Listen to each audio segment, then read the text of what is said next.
무엇으로 하나님을 더 찬양 드릴 수 있으며 어떻게 하면 더 하나님께 가까이 갈 수 있는지를 가르쳐 주소서, 깨닫게 해 주소서, 채워 주소서. 주님의 이름으로 찬양 드립니다. 아멘.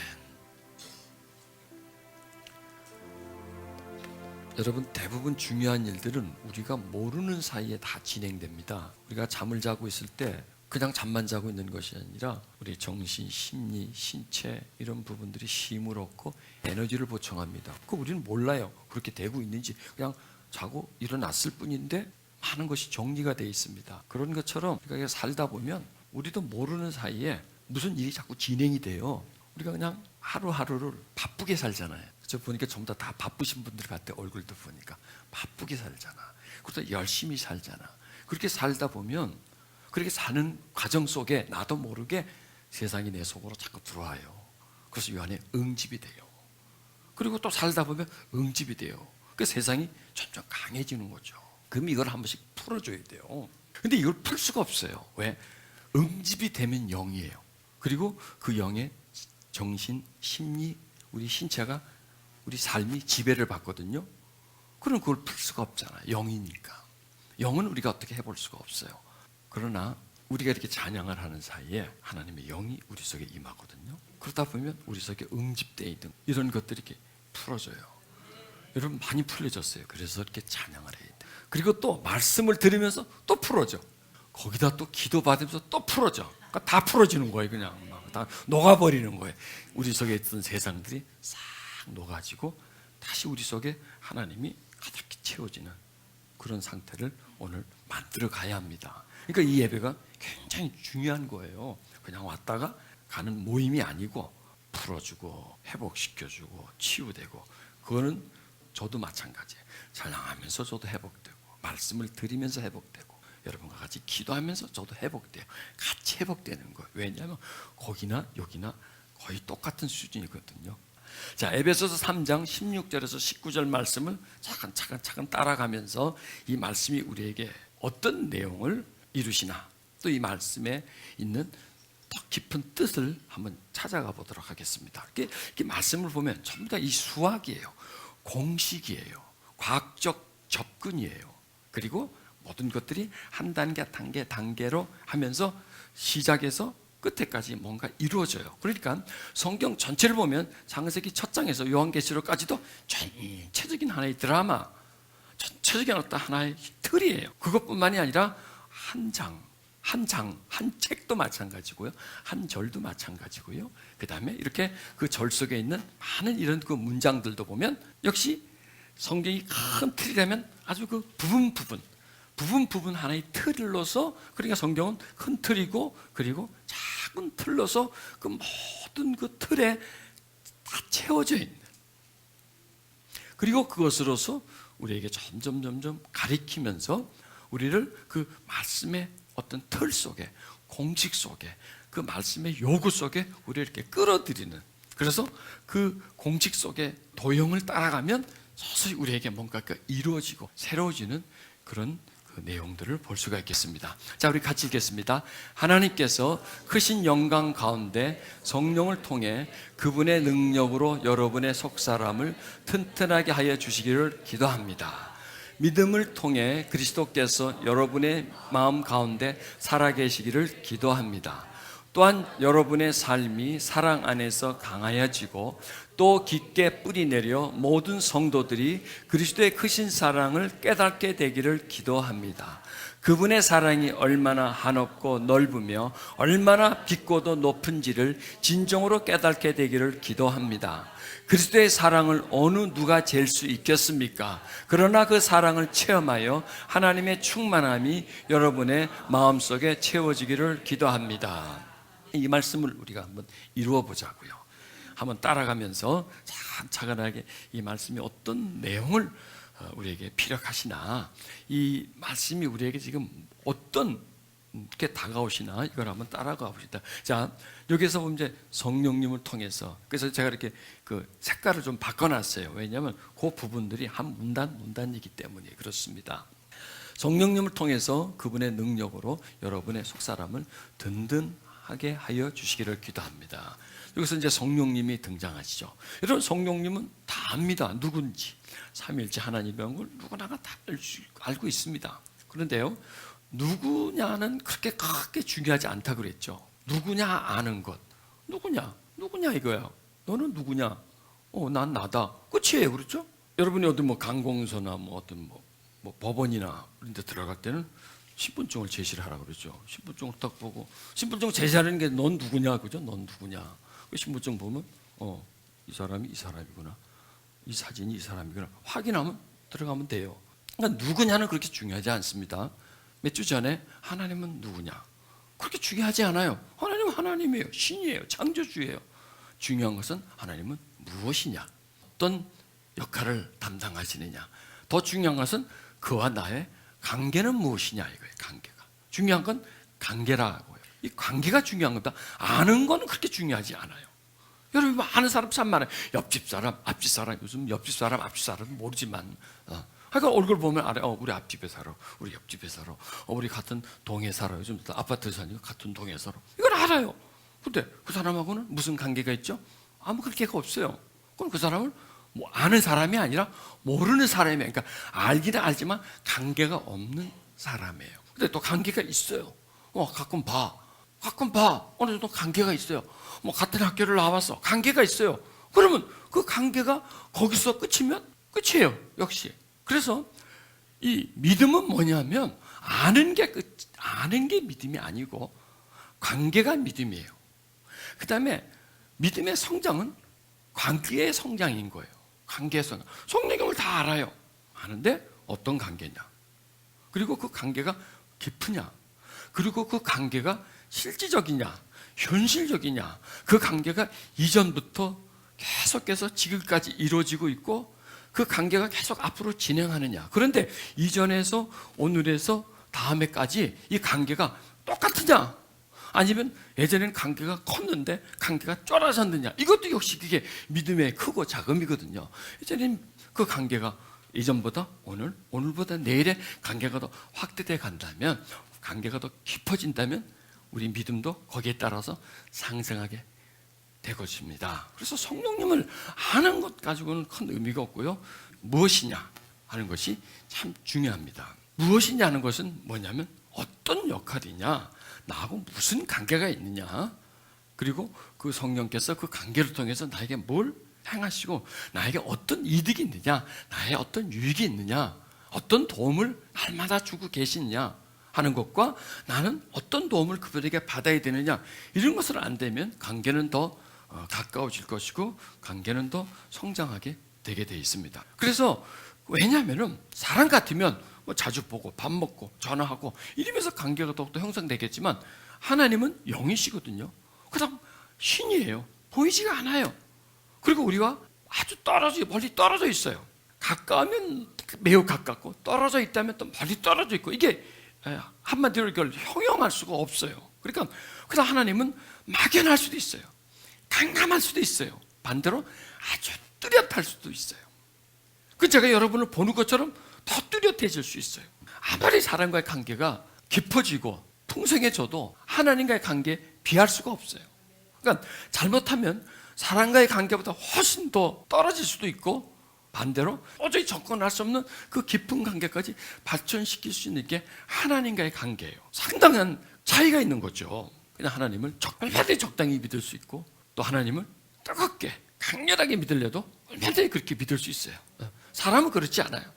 아무리 사람과 사랑하려고 해도 한도가 있어요. 그러나 하나님은 끝없어요. 그 사랑이라는 것이. 그래서 그 관계를 어떻게 발전시키느냐에 따라서 하나님과 나와의 그 관계, 그리고 사람에게 어떤 혜택을 볼 수도 있죠. 그렇죠? 날 도와주는 사람, 물질적으로나 여러 가지 정신적으로나 이렇게 도와줄 수 있고 위로해 줄 수 있지 않습니까? 사람이 얼마든지 그렇게 해줄 수 있죠. 그러나 하나님은 어떨까요? 사람에게 받는 위로, 사람에게 받는 도움과 비교할 수 없을 정도로 풍성할 수도 있고, 그 다음에 사람에게 받는 도움보다도 아주 약할 수도 있는 것이 바로 하나님이라는 겁니다. 그러니까 우리가 하나님을 알되 바로 알고 그의 역할과 기능을 알고 그분이 우리에게 뭘 해주시는 분인가를 우리는 알아야 됩니다. 자, 여기서 이제 성령님을 얘기해 주죠. 하나님께서 크신 영광 가운데 성령님을 통해 그분의 능력으로 여러분의 속사람을 튼튼하게 하여 주시기를 기도합니다. 여기서 하나님의 크신 영광 그리고 성령님을 통해서 그분의 능력으로 여러분의 속사람을 튼튼하게 해주시기를 기도합니다. 여러분, 이 한 문장에서 하늘이 나와요. 하늘. 도저히 우리가 접근할 수 없는 분, 하나님이라는 분이 나와요. 그리고 크신 영광, 이건 상상할 수가 없어요. 하나님의 영광이 얼마나 큰지, 얼마나 풍성한지 우리는 어떻게 계산이 안 돼요. 왜? 우리는 못 봤으니까. 우리 눈으로 그게 보이지 않으니까. 크신 영광과. 그런데 이제 협소되는 겁니다. 이게 어떻게 되냐면, 이게 그림이 있으면 좋은데, 넓고 크고, 그러니까 잴 수도 없는 넓고 큰 그 영역이 서서히 축소가 되는 겁니다. 축소가 돼가지고 성령님으로 축소가 돼요. 그런 다음에 어디로 들어오냐? 우리 속으로 들어오는 거예요. 우리 속으로 들어와서 거기서 다시 확대되는 거예요. 이렇게 생각하면 돼. 축소돼서 우리의 마음에까지 들어와서 거기서 이제 확장이 돼가는 거예요. 이걸 이렇게 비유하면 되겠나? 나무가 씨앗을 만들어요. 나무의 생명이 씨앗 속에 있죠. 그 작은 씨앗을 땅에 심으면 그 씨앗을 통해서 큰 나무처럼 만들어져요. 그러니까 이 큰 나무가 작은 씨앗을 만들어서 땅에 심겨져서 다시 그 씨앗이 시간이 지나면서 확대돼서 그 큰 나무만큼 확대되어져 가는 말씀 속에 있는 거예요. 하나님이 그 크신 풍성한 그 영광 가운데 성령님을 통해서 그분의 능력을 여러분의 속사람을 튼튼하게 해주시기를 기도합니다. 그러니까 하나님이 한 사람 속으로 들어오는 그 과정을 짧게 설명해 주신 거예요. 저 말씀을 읽으면서 보세요. 하나님이 사람으로 오셨죠. 예수님. 근데 그 예수님은 사람으로 오셨기 때문에 시대, 활동, 범위, 만나는 사람들이 한정돼 있어요. 그리고 만나도 그냥 가깝게 만날 수 있고 관계를 맺어도 그냥 사람으로 관계를 맺기 때문에 한계가 있어요. 그 한계를 또 뛰어넘어 버리는 거예요. 그게 뭐냐면 한계를 뛰어넘는 겁니다. 하나님이라는 한계, 사람이라는 한계가 있어요. 하나님과 사람 사이에는 한계가 있죠. 한계가. 그 한계를 뛰어넘어 버리는 거예요. 하나님이 사람이 되어서 그 한계를 뛰어넘는 겁니다. 그 경계선을 뛰어넘는 겁니다. 그래서 사람이 되시는 겁니다. 그러면 또 사람이 됐다면 사람도 역시 한계가 있죠. 만나는 사람, 또 그와의 관계에 만나는 사람도 한계가 있고 활동하는 그 시대가 있으니까 한계, 인간의 수명이 있는 것이고 만나는 사람의 어떤 숫자가 있는 것이고 그 한계를 넘었지만 아직도 한계가 있어요. 그 한계를 또 뛰어넘는 겁니다.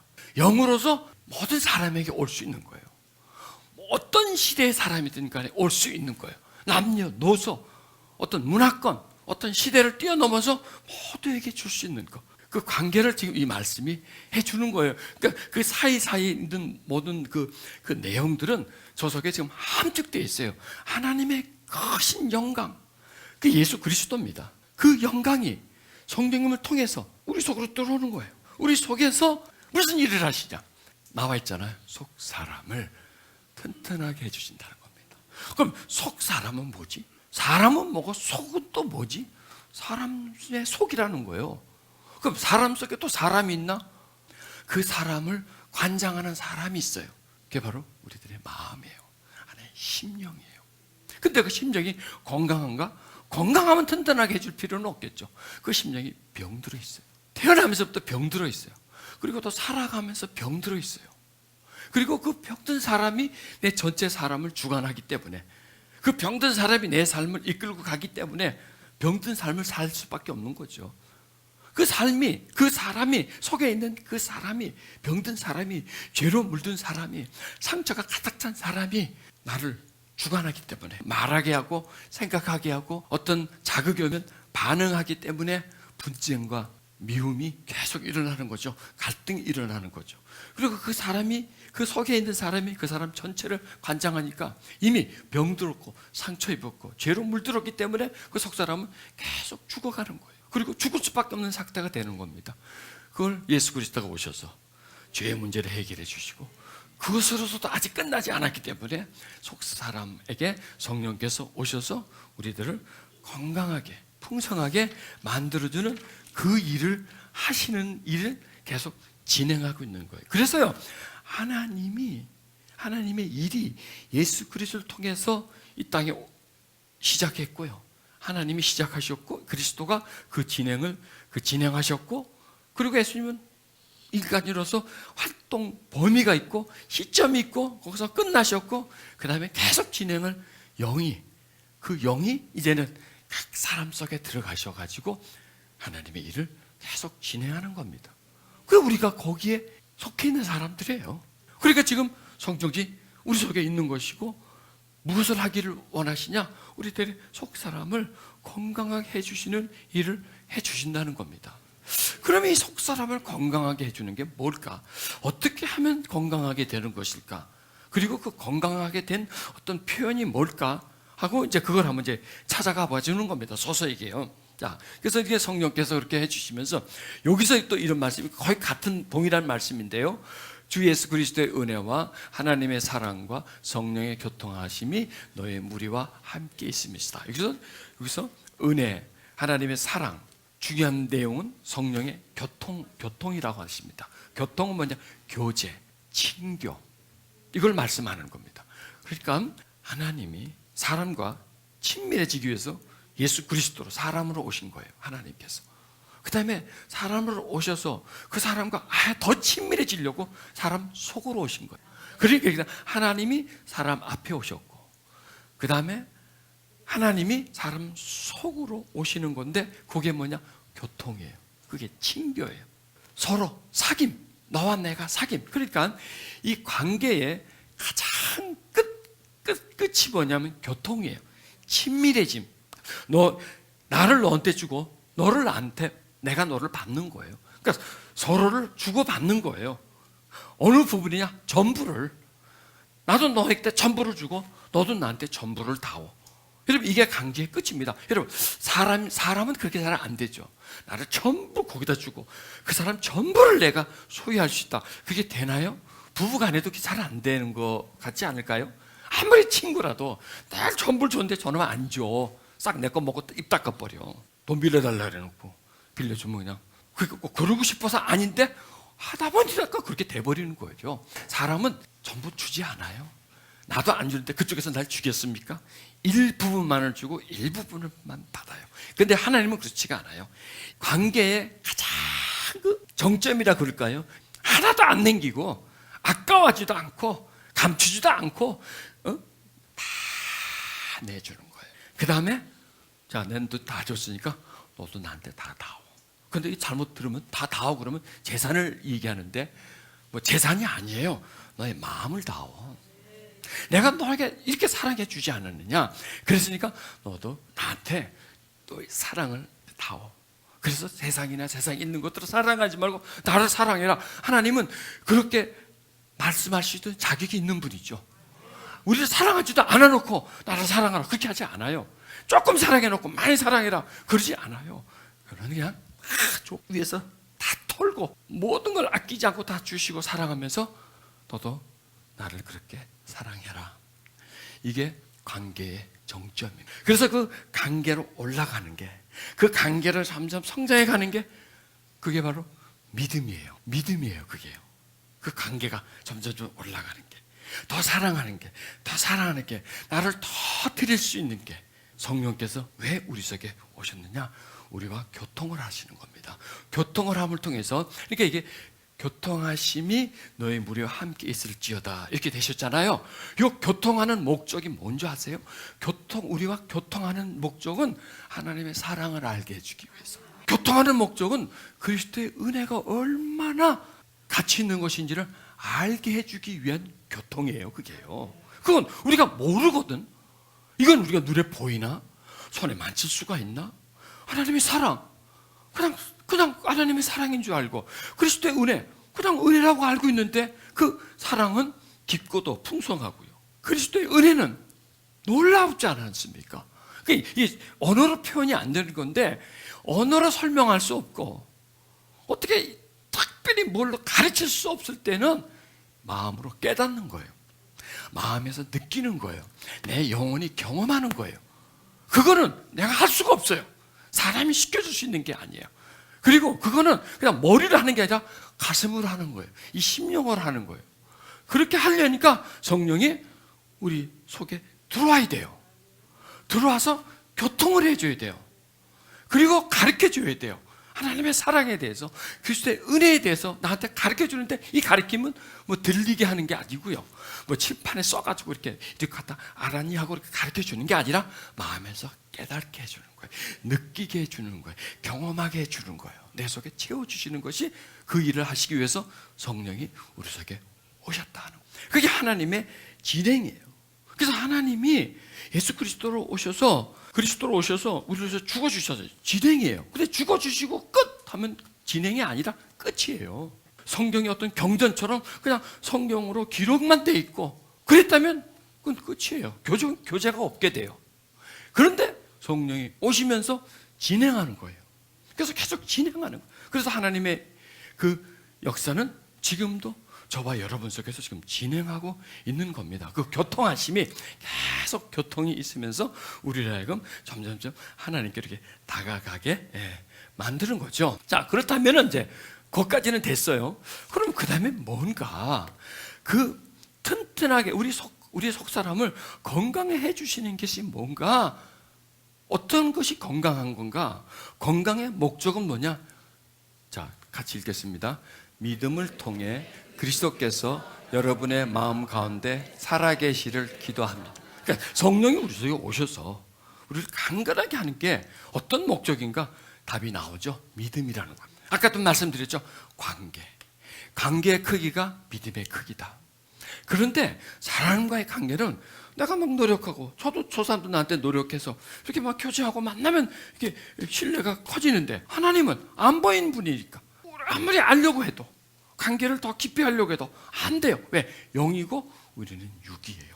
철저하게 우리는 육이고 하나님께 영이기 때문에 하나님과 우리 사이는 간격이 있어요. 그걸 성령이 우리 속에 들어오셔서 교통을 시켜주는 겁니다. 간격을 맺어주는 겁니다. 예수님이 이 땅에 오신 것도 역시 그 간격을 더 가까이 우리 마음속에까지 맺어주는 겁니다. 그래야 완성되거든요. 지속되는 거거든요. 그리고 그 목적이 뭐냐? 믿음을 통해서 그리스도께서 여러분의 마음 가운데 살아계시기를 기도합니다. 이렇게 말씀하는 겁니다. 이게요, 지금 사도 바울이 이렇게 기도하는 건 뭐냐면 자기한테 이루어졌는 거예요. 저게 자기가 그 경험을 한 거예요. 자기에게 진행된 것처럼 다른 성도들에게도 똑같이 진행되기를 원하는 거예요. 성령께서 우리들의 속사람을 강건하게 해주시면 우리 안에서 믿음이 생긴다는 거예요. 그 믿음이 생기면, 그 믿음은 뭐냐? 믿음을 또 설명해 주는 거죠. 믿음을 통해서 그리스도께서 여러분의 마음속에 살아계시기를 기도합니다. 믿음은 뭐냐? 그리스도가 우리 마음에 살아계시는 거예요. 한마디로 말해서 믿음은 뭐냐? 그러니까 2000년 전 예수가 아니라 오늘 나의 예수로, 내 마음 속에 있는 분으로, 나를 사랑하시는 분으로, 그리고 내가 사랑하는 분으로 그렇게 믿어지는 거예요. 믿어지는 거예요. 그 일을 누가 하느냐? 성령께서 하시는 거예요. 성령께서 성령을 믿어지게 하는 게 아니라 예수 그리스도가 믿어지게 하는 겁니다. 성령이 우리 속사람 속에 오셨다는 그 자체가 우리 속에서 믿음이 발생되는 거예요. 성령이 우리 속에 오신 목적이 뭐냐? 믿음을 주기 위해서입니다. 하나님에 대한 믿음을 주기 위해서입니다. 그 믿음은 자발적으로 만들어진 게 아니에요. 누구에게 들어서, 누가 권장해서 하라고 해서, 믿으라고 해서 그렇게 믿어지지 않아요. 믿음은 절대 그렇게 만들어지는 것이 아닙니다. 믿음은 은혜입니다. 그래서 이렇게 말씀하잖아요. 너희가 그 은혜로 인하여 믿음으로 말미암아 구원을 얻었다니. 그 은혜를 인해서 믿었다는 거예요. 그러니까 믿는 것도 은혜라는 거예요. 그리스도의 은혜인 거예요. 구원을 얻었다는 거예요. 믿음으로 말미암아 구원을 얻었나니 이것이 너에게서 난 것이 아니요 하나님의 선물이다. 그러니까 성령이 우리 속에 온 게 선물이에요. 우리가 선물을 받은 거야. 근데 그 선물은 그냥 어떤 물질이 아니고 물건이 아니고 살아계신 하나님이에요. 하나님을 우리가 선물로 받은 거예요. 그래서 그 하나님을 선물로 받고 그 하나님이 내 속에서 하나님을 믿게 만드는 거예요. 참 희한하죠. 근데 이게 말이 돼요. 하나님이 내 속에 들어와서 나를 믿게 만들어준 거예요. 그래서 믿음이 나한테서 난 게 아니에요. 자발적인 게 아니에요. 내 속에 들어와서 믿음을 갖게 만드는 거야. 그게 뭐냐면 믿음을 가졌다는 것이 속사람이 건강해진 거예요. 속사람이 그러면 이 속사람이 더 건강해진다는 건 뭘까요? 믿음을 더 가지는 거죠. 믿음이 더 강해지는 거죠. 그러면 그 믿음이 강해지긴 뭐야? 성령의 교통인 거죠. 성령의 교통은 뭐냐? 하나님과 나와 친밀해지고 하나님 나를 사랑한다는 것을 계속 깨닫는 겁니다. 나에게 은혜 주신 거에 그러니까 사랑의 그 가치, 은혜의 가치를 내가 깨달는 거예요. 그러면서 나한테 이런 사랑을 주시는구나, 나한테 이런 은혜를 주셨구나. 그러면서 그분에게 내 마음이 점점 쏟아지는 겁니다. 더 사랑하는 겁니다. 그러면서 관계가 가까워지는 겁니다. 그게 믿음의 성장이고 그걸 위해서 성령께서 하신 거예요. 자, 이 말씀 보십시오. 만일 내 입으로 예수를 주로 시인하며 또 하나님께서 그를 죽은 자 가운데서 살린 것을 내 마음에 믿으면 구원을 얻으리니 사람이 마음으로 믿어 의에 이르고 입으로 시인하여 구원에 이르니라. 믿음의 시작은 뭐냐? 마음에서 믿는다 그랬죠. 마음에서 믿는다. 근데 이 마음에서 안 믿어져요. 이 사람은 안 믿어져요. 근데 마음에서 믿으면 구원을 얻는다 그랬어요. 그럼 마음에서 믿어졌어요. 그러니까 믿었어, 그렇죠? 여러분은 마음으로 믿었어요. 마음으로 믿었는데 어떻게 해서 내가 마음으로 하나님을 믿었지? 오늘 내가 가르쳐 드릴게요. 여태까지 그걸 모르셨을 텐데 그거 알려고도 노력도 안 하신 것 같아. 그러니까 그냥 믿었지 뭐. 그냥 믿게 되더라고. 그냥 아니에요. 믿게 된 게 아니에요. 그냥 내가 믿은 게 아니에요. 믿어진 거예요. 그래서 믿습니다라고 하기보다는 믿어집니다 이렇게 말해야 돼요. 믿어집니다. 어떻게 해서 믿어졌지? 몰라, 믿어지더라고. 그걸 내가 가르쳐 드릴게요. 마음에서 믿었어. 왜 그럴까요? 성령이 그 사람 속에 들어오셨기 때문에. 들어오셔서 그 속 사람을 그래서 건강해 주셨기 때문에. 그래서 믿은 거예요. 믿고 그 다음에 예수님 주님이시다, 예수님 나의 주님이시다 시인했잖아요. 왜 입에서 나왔죠? 그냥 몰라, 입에서 나오더라고. 아니죠. 내 마음에서 믿어진 믿으니까 입으로 말하는 거예요. 사람이 마음에 가득한 것을 입으로 말합니다. 마음에 가득했기 때문에 그게 내 마음에 믿어지니까 입으로 믿은 거예요. 그래서 이 내 마음에 믿어진 것과 입술에서 확신한 것이 하나가 되는 거예요. 하나가 되어서 만들어가는 거예요. 그래서 믿음은 뭐냐? 마음에서 믿고 입으로 시인하는 거예요. 그리고 또 마음에서 믿고 입으로 시인하는 거예요. 이거 뭐 똑같은 거 아니에요. 이게 순환이에요. 마음에서 믿어요, 입으로 시인해요. 그리고 다시 믿어요, 다시 시인해요. 이게 먹는 거예요. 그리고 다시 순환하는 거예요. 계속 먹고 다시 순환시키는 겁니다. 믿었어, 입으로 시인했어. 믿었어, 입으로 시인했어. 이걸 계속 반복하는 거예요. 이게 믿음이 자라나는 거예요, 여러분요. 지금 여러분들이 하나님을 믿어요. 믿는데 그 마음에 더 하나님을 믿게 만드는 거예요. 그리고 자꾸 입으로 시인하게 만드는 거예요. 그래서 나는 하나님을 믿습니다. 나는 하나님을 사랑합니다. 이렇게 시인하는 거 굉장히 중요해요. 왜냐하면 마음에 있는 게 입으로 나오지 않으면 침체돼요. 그리고 침체를 계속 진행하면 계속 또 침체가 돼요. 그리고 마비가 돼버려요. 그러니까 믿음이 마비가 된다고요. 믿음이 장애가 생겨요. 그러니까 믿음을 자꾸 활성화를 시켜야 돼요. 그럼 활성화를 시키려면 어떻게 되냐? 말을 해야 돼요. 아니면 그 믿음의 말을 들어야 돼요. 그래서 예배가 필요한 거예요. 예배가 믿음의 말을 듣는 거잖아요. 그리고 또 그 말을 들으면 아멘 하고 또 나오잖아요. 예배가 찬양하는 거잖아요. 찬양은 뭐예요? 입으로 시인하는 거예요. 찬양은 입으로 시인하는데 믿고 있잖아요. 믿고 있는데 침체돼요. 마비가 돼요. 그런데 마비된 상태에서 입으로 찬양한다니까 찬양가 내 속에 있는 믿음이 다시 활성화가 되는 거예요. 그래서 처음에는 이게 마비가 되어 있는 상태, 침체되어 있는 상태. 그러나 찬양하니까 따라서 해. 근데 딱 한 곡 딱 하고 말면 어떨까요? 이 안에서 활동하려다가 다시 내려가 버려요. 근데 찬양을 계속 하다 보면 이 안에서 침체된 마음이, 내 믿음이 활성화가 돼요. 그리고 처음에는 입에서만 나오다가 나중에는 마음과 같이 나와요. 하나가 돼요. 진심으로 찬양을 드리게. 처음에는 그냥 가식적으로 찬양을 드리다가 남이 하니까 그 분위기에 어울려서 하다가 나중에는 진심으로 찬양을 드리게 돼요. 그게 바로 입으로 시인하는 거예요. 그거 하다 보니까 다시 이제 살아나는 거예요. 그 다음에 또 말씀을 들어요. 말씀을 들으면 마음에서 듣거든요. 마음에서 듣다 보니까 다시 이 마음이 다시 활성화가 되는 거예요. 믿음이 활성화가 되는 거예요. 그리고 이 모든 과정 속에 우리가 아까 찬양 드릴 때도 성령이 운행하셨어요. 지금 말씀을 지금 선포하고 들을 때도 지금 성령이 운행하세요. 이러면서 우리 속사람을 성령께서 건강하게 만들어주는 거예요. 그리고 이 속사람을 건강하게 만들어준다는 게 뭐냐면 세상에서 받은 상처, 억울함, 짓눌림, 미혹, 뭐 하여튼 말로 표현할 수 없는 것들, 그 다음에 어떤 숫자로 계산할 수 없는 그런 양들이, 어마어마한 양들이 우리가 보고 듣는 걸 통해서 파고 들어와서 우리 마음에 다 응집이 된다고. 응집이 되면 그냥 거기 가만히 있으면, 돌덩어리처럼 가만히 있으면 그냥 고맙겠는데, 이게 그 안에서요 난리를 지겨요. 그 안에서요 활동을 해요. 활동을 해서 어디냐? 인간의 지정이. 영은 인간의 지정의 중심이 돼요. 생각이, 감정의 어떤 행동의 주체가 돼요. 들어와서 거기에 살짝 영향을 줘요. 거기에 말을, 그런 생각을, 그런 감정을 먹게 만들어요. 그건데 그게 전부 다 암암리에 진행되고 무의식적으로 진행되기 때문에 나는 몰라요. 그리고 그것들은 결국 뭐냐? 불신을 만들어가요. 불신을. 그래서요 우리가 세상에 많이 노출될수록, 세상과 많은 관계를 맺을수록, 그리고 하나님과 관계가 약해질수록 불신이 돼요. 불순종이 돼요. 이 속에서요. 그 세력들이 결국 뭐냐? 믿음을 방해하는 거예요. 그러니까 이 세상의 목적이 믿음을 방해하는 거예요. 믿음의 성장을 저하시키는 거예요. 그래서 몇십 년 전에는요 믿음 가지는 것도 쉬웠고요.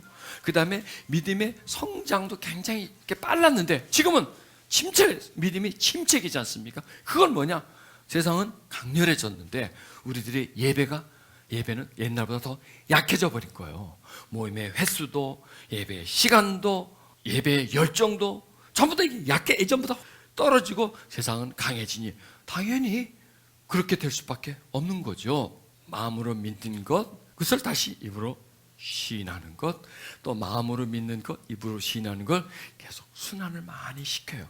그래서 우리가 예배 속에서도 마음으로 믿고 입으로 시인해야 되겠지만, 그냥 우리가 살아감 속에서도 계속 이걸 확장시켜 줘야 돼요. 하나님 사랑합니다. 하나님 사랑합니다. 이런 내용들을 계속 입으로 시인해야 돼요. 그러면 하나님 사랑합니다.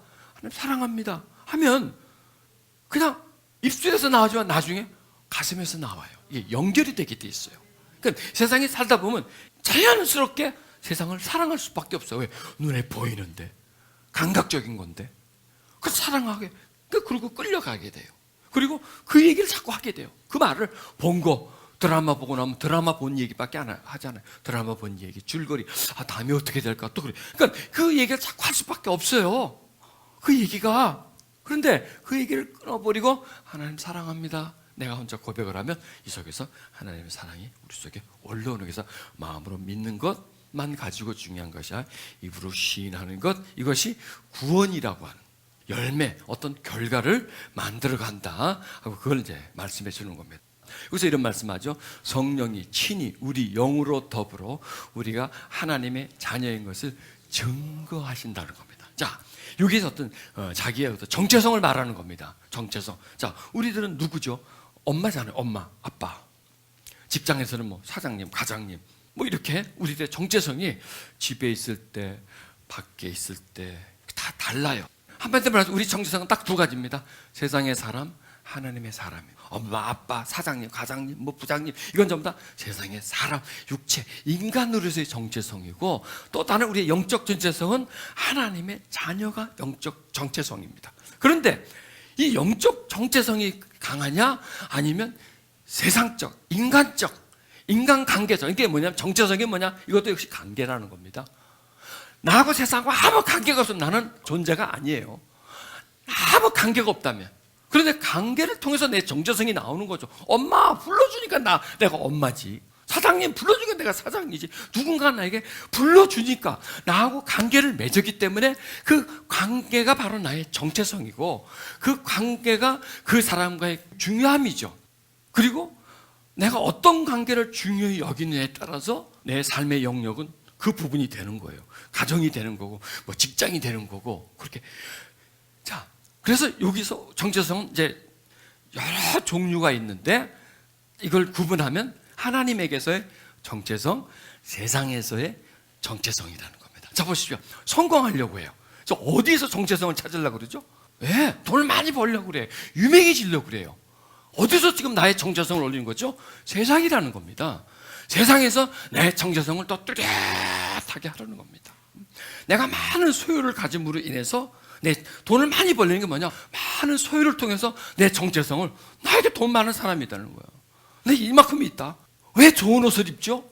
자기 정체성이에요. 왜 비싼 시계, 왜 벤츠 이런 걸 왜 타고 다니죠? 정체성이에요. 자기 정체성을 자꾸 높이는 거예요. 그것 때문이에요. 그러니까 결국 이렇게 깊이 들어가면 돈 버는 목적도, 성공하는 목적도, 다 목적도 뭐냐? 자기 정체성이에요. 세상에서 내가 중요한 사람이 되는 겁니다. 중요한 사람이란 그만큼 내가 정체성, 그 사람의 가치, 그 격이죠. 그 격을 자꾸 높이는 겁니다.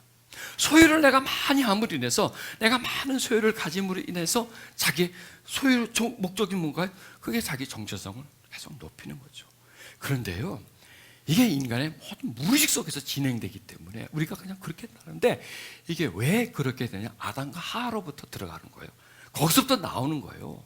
거기에서 하나님의 자녀로의 정체성보다는 선악과를 따먹으로 인해 가지고 거기서 자기가 능력을 가지게 되고 높은 존재가 되면 또 다른 어떤 정체성을 찾아가는 거예요. 거기에 자기 만족을 누리려고 하는 겁니다. 그래서 인간이 그때부터 소유로 옮겨가기 시작하고, 그리고 세상으로 흘러가게 되는 겁니다. 그리고 사람이 그렇게 뚜렷한 정체성을 가지고 많은 소유를 가지는 목적 뭐냐? 자기가 불멸의 존재가 되려고 하는 겁니다. 내가 많이 가지면, 내가 많이 인정을 받으면 유명해지잖아요. 유명해지고 내 이름이 사람들에게 막 오르락 내리고, 그 다음에 내가 죽고 나도 내 이름이 사람들에게 막 알려질 것 아니에요. 그게 불멸의 존재가 되려고 하는 인간의 깊은 그 무의식 속에 있는 하나의 어떤 욕구라는 거죠. 그런데 여러분 보십시오. 우리가 불멸의 존재가 되는 게 뭘 많이 소유하고 세상에서 유명해지고 뚜렷해짐으로 인해서 불멸의 존재가 됩니까? 아니면 하나님의 자녀를 통해서 불멸의 존재가 됩니까? 그렇죠. 우리는 하나님의 자녀를 통해서 우리는 영원히 살 수 있는 불멸의 존재가 이미 됐어요. 성령이 친히 우리 영으로 더불어 우리가 하나님의 자녀인 것을 증거해 준다는 겁니다. 너는 하나님의 자녀다는 거예요. 너와 하나님과의 관계는 이거는 아주 뚜렷한 것이고, 그러니까 너의 정체성을 저 밖에서 찾지 말라 이거예요. 너의 뚜렷함을 저 사람들에게 뭔가를 소유함으로 인해서 너를 뚜렷하게 만들려고 하지 말라. 그걸 하면 할수록 너는 허탈해진다. 물거품만 같은 것이다. 너의 정체성을 성공해서 그냥 사람들에게 두각을 주려고 하지 마라. 사람들이 아주 중요한 사람이라고 생각하고 박수치고 막 환영하고 하는 것은 그건 헛된 것이다. 이걸 말하는 거예요. 너의 정체성은 뭐냐? 우리가 하나님의 자녀인 것을 증거해 주는 게 성령이 하시는 거예요. 너는 하나님의 자녀다. 너의 정체성은 하나님에게서 너는 찾는다. 그리고 그것이 진정한 너다라는 거, 진정한 너. 하나님에게서 찾아진 너, 하나님에게서 발견된 너, 그 다음에 나머지 거는 분토와 같은, 그게 사도 바울이 그거예요. 사도 바울이 모든 걸 다 쓰레기로 여기는 게, 그게 그 전에는 사도 바울은 그 정체성 때문에 살았던 사람 아니에요. 바리새인이라는 정체성. 아, 멋있죠. 선택된 민족 중에서 또 아주 특별하게 선택된 그 사람들, 그 중에서도 공회회원, 차세대 지도자, 이런 정체성을 위해서 정신없이 뛰었던 거죠. 근데 예수 그리스도 딱 만나면서 다 무너져 버리고 그리스도 안에서 자기를 발견하고 나니까, 그걸 발견하고 나니까 다른 것들은 쓰레기같이 여겨버리는 거예요. 이게 바로 믿음이구나. 믿음이 뭐냐? 정체성이라는 겁니다. 그러니까 세상에서 인정받지 못해도 하나님과 내 관계가 뚜렷해진다면, 사랑의 관계가 결속된다면, 나는 그 하나님에게서 나를 발견하면 나머지 것들은 마치 태양빛 앞에 가로등 불빛 같이 큰 의미가 없어지는 것이다. 이걸 그렇게 해주는 게 누구냐? 성령이시라는 거예요. 우리 영으로 더불어 하나님의 자녀인 것을 자꾸 증거해 주는 겁니다. 그래서 우리 이렇게 고백해야 돼요. 나는 하나님의 자녀다. 내 아버지는 하나님이다. 나는 하나님의 자녀다. 그 관계성, 그리고 하나님의 자녀라는 그 정체성, 이 정체성을 우리가 계속 뚜렷하게 할수록 나머지 세상의 정체성들은 희미해지고 큰 의미가 우리들에게 없어지는 것, 이게 무엇일까요? 이게 믿음의 성장이다. 이렇게 지금 그걸 말씀해 주고 있는 거예요. 성경 말씀이. 그래서 그걸 해주는 게 누구냐? 성령이시라는 겁니다. 그래서 우리는 그러니까 성령하면 은사, 방언 그 부분보다도 더 많은 유익을 우리에게 주시는 분이 성령님이시라는 것을. 자, 그 다음에 또 이렇게 말씀하시죠. 또한 여러분의 삶이 사랑 안에서 강하여지고 또 깊게 뿌리를 내려 모든 성도들이 그리스도의 크신 사랑을 깨닫게 되기를 기도합니다. 그러니까 성령 우리 속에 오셔서 우리 속 사람을 강건하게 해주셔. 그 강건함은 뭐냐? 믿음이 되고, 그 믿음은 뭐냐? 그리스도가 그 속에 계시는 겁니다. 마음속에 계시는 겁니다. 그래서요, 우리 믿음이 그 집이에요. 집 사이즈예요. 그 집이 크느냐 작으냐에 따라서 그 안에 공간이 역시 결정이 되는 것 아닙니까? 그 공간, 아주 좁은 집 참 불편하죠. 단칸방 참 불편하죠. 근데 그냥 막 50평, 100평짜리 집이면 풍성하잖아요. 사람들이 많이 와도 많은 사람이 와도 같이 쉴 수 있잖아요. 뭔가라도 할 수 있지 않습니까? 이런 것처럼 우리 믿음이 크다면 그리스도가 풍성히 계실 수 있는 거예요. 그러면 그리스도가 우리 마음에 계시면 그 어떤 현상이 일어나느냐? 우리의 삶이 사랑 안에서 강해진다는 거예요. 굉장히 중요한 말씀이에요. 매일매일 살아가잖아요. 그 살아가는 것이 사랑 안에서 살아간다는 겁니다. 하나님의 사랑, 오늘도 살아가고 우리 내일도 살아갈 거예요. 하여튼 죽는 날까지 우리 살아갈 거예요. 살면은 방향이 있어요. 그렇죠? 살아가면은 방향이 있어요. 그냥 사는 게 아니에요. 계속 똑같은 생활이 반복하죠. 회사가 일에 퇴근해 월급 받아 계속 반복하잖아요. 그런데 그냥 반복을 하지만 이게 어디론가 가요. 매일매일 그렇게 똑같은 삶을 살지만 어디론가 가고 있다니까 그게. 그런데 여러분 보십시오. 우리가 뚜렷한 목표를 정하지 않고 그냥 매일매일 살아간다면 어디로 갈까요? 세상으로 가죠. 그리고 매일 그렇게 살아가는데 우리 믿음이 성장할까요? 절대로 성장하지 않죠. 지금 현 시대 사람들이 믿음이 성장하지 않는 게 매일 똑같은 일을 하고 바쁘게 살고 그냥 거기에서 뭔가를 다 이루려고 하고 바쁘게 살고 열심히 살고, 그렇다고 바쁘게 살지 마라 열심히 살자는 말이 아니야. 그렇게 그냥 살아만 가다 보니까 점점 정체성이 떨어지는 거예요. 그렇게 살아가는 방향이 세상 쪽이 돼버리는 거예요. 하나님을 믿으면서도 하나님과 거리가 멀어지는 거예요. 하나님을 믿는다고 하지만 믿음은 점점 이전보다 떨어지는 겁니다. 그리고 그리스도를 믿지만 그리스도가 우리 마음에 계실 수가 없어요. 너무 작으니까. 그러니까 쫓아내는 거나 마찬가지예요. 자꾸 쫄아지게 만드는 겁니다. 그러니까 나중에는 주님이 계실 수가 없는 그런 좁은 공간이 되는 겁니다. 그래서 이게 말씀하잖아요. 깊게 뿌리를 내린다. 사랑 안에서 강해지고 뿌리를 내리는데 뭐가 뿌리를 내냐? 사랑이 우리 마음속에 뿌리를 내려야 되는데 반대로 살다 보면 상처가 뿌리를 내려요.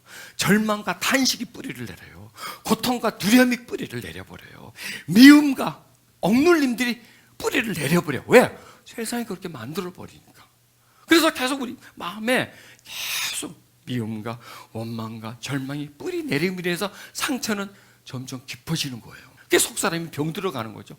그러면 이 마음의 상처가 깊어지면 그 상처가 삶을 이끌어가는 겁니다. 지금 현대인들의 삶이 그렇잖아요. 오늘 이제 상처 치유하는 시간을 가질 건데요. 이제 왜 제가 지금 이 내용들을 설명하냐면 성령님이 무슨 일을 행하시나 이걸 지금 저와 여러분이 깨닫게 하기 위함입니다. 그리고 또 지금 계속 이 말씀의 내용들이 좀 더 안으로 들어가잖아요. 안으로 들어가면서 우리 내면에 지금 무슨 일이 일어나고 있는가.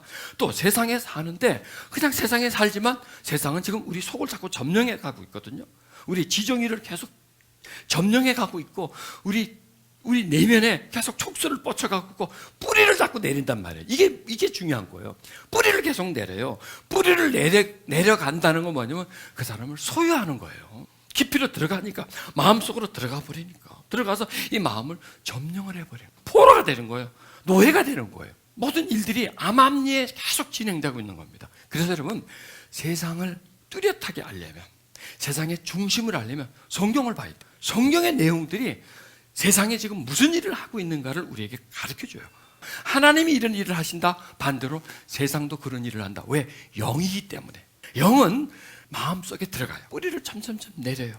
그리고 그 마음을 자기 것으로 만들어요. 자 보십시오. 성령이 우리 속에 들어오시면 우리 마음을 자신의 것으로 만들어요. 그런데 그렇게 만드는 거 우리를 노예 삼는 게 아니고 우리를 행복하게 살기 위해서, 우리가 하나님의 사랑과 그리스도의 은혜를 깨달아 그 은총에 고마워서 그 은혜에 젖어서 살도록, 그리고 정체성이 뚜렷해지고 내가 아버지의 사랑을 지금 내가 받는 사람이구나, 내가 굉장히 소중한 사람이구나 하고 자신의 정체성을 하나님 안에서 내가 찾아지는 거죠.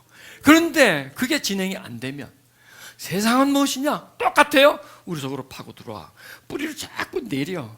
그래서 내 정신, 내 마음의 세계를 점점 사로잡아요. 그 다음에 상처, 어둠, 절망감, 두려움 이런 걸 계속 나한테 줘요. 이러면 세상을 살면 살수록 자꾸 두려움이 들어와. 그 다음에 욕심이 계속 들어와, 탐욕이 들어와. 이런 것들이 계속 뿌리를 내려서 점점 내 마음을 물질의 포로를 만들어 버리는 거예요.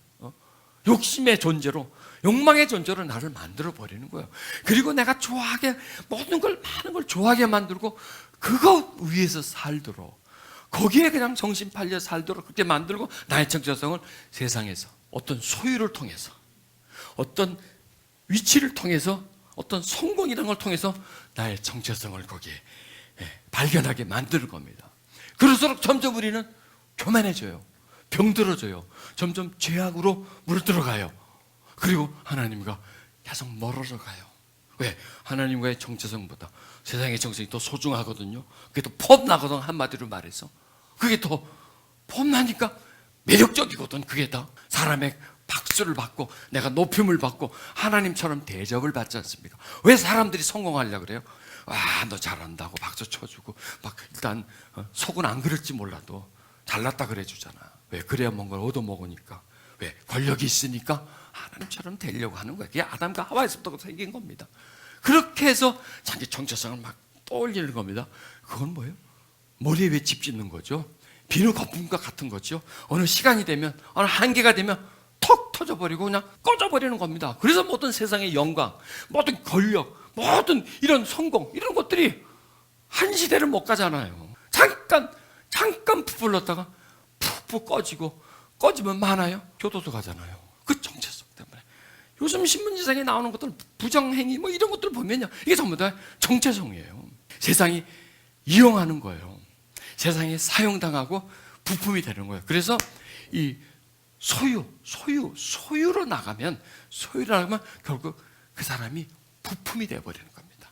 부품이 되고, 부품은 갈아치워버리면 돼요. 폐기 처분해버리면 되는 겁니다. 자, 이제 성령이 우리에게 오신 목적은 사랑 안에서 강해지는 거예요. 그 다음에 그 사랑이 우리 마음에 깊게 뿌리를 내려서 성도들이 그리스도의 크신 사랑을 깨닫게 되는 겁니다.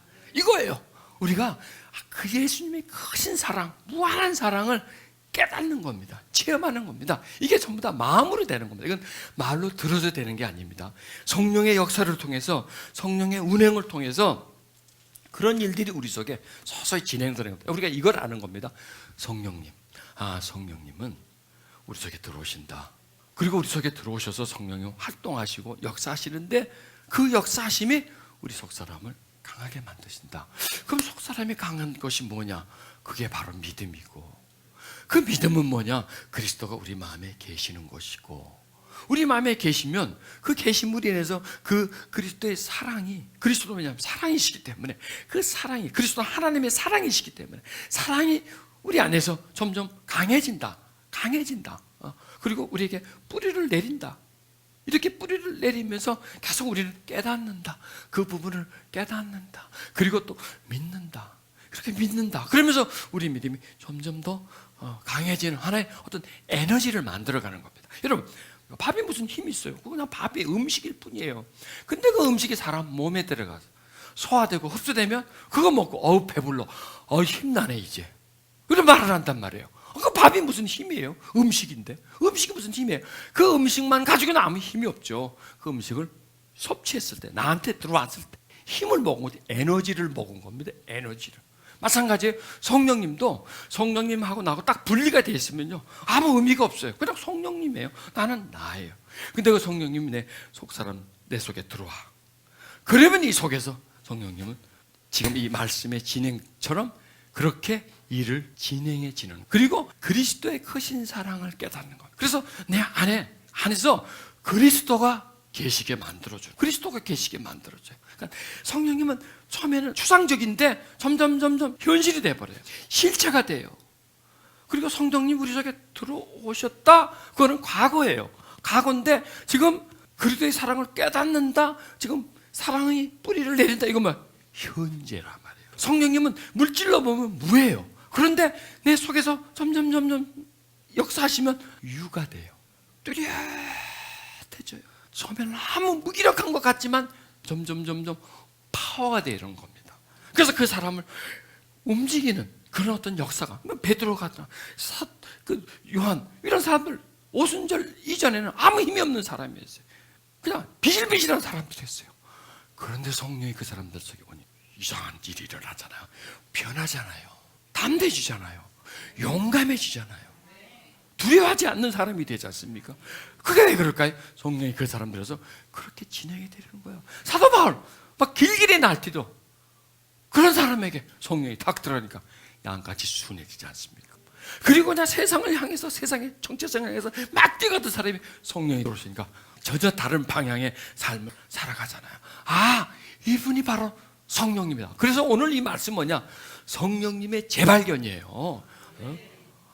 콜럼버스가 아메리카 대륙을 발견하기 전에 이미 거기 있었어요. 있었는데 몰랐던 거예요. 근데 콜럼버스가 그 대륙을 발견한 거예요. 발명한 게 아니고 발견하고 그때 이주해 가면서 새로운 땅이 되고 있잖아요. 있은 거지만 몰랐습니다. 마찬가지입니다. 성령님도 우리에게 재발견입니다. 오늘 말씀을 통해서 성령님의 재발견, 오늘 말씀을 통해서 성령님의 진행 과정. 그러면 나도 너도 우리에게 다 성령님이 계시지 않습니까? 아, 그러면 성령님이 그분들에게 이렇게 일하셨다면 나한테도 똑같은 스텝으로 일하지 않으실까? 그분들에게 하셔서 이렇게 변화시켜 갔다면 나한테도 그러지 않을까? 그걸 믿는 거예요. 아, 나한테도 그러시려고 들어오셨다. 나도 그렇게 될 수 있다. 나도 그렇게 될 수 있다. 그걸 믿는 겁니다. 그게 바로 믿음이라는 겁니다. 그래서 그리스도의 크신 사랑, 풍성한 사랑을 깨닫게 되는 겁니다. 자, 다음 말씀 보십시다. 자, 소망이 부끄럽지 아니함은 우리에게 주신 성령으로 말미암아 하나님의 사랑이 우리 마음에 부음받는다. 성령은 누구시냐? 하나님의 사랑이에요. 하나님의 사랑이 우리 속으로 들어온 거예요. 하나님의 사랑. 다른 말로 하면 성령은 누구시냐? 그리스도의 은혜예요. 그리스도의 은혜와 하나님의 사랑이에요. 그래서 들어오니까 아는 거예요. 아는 거예요.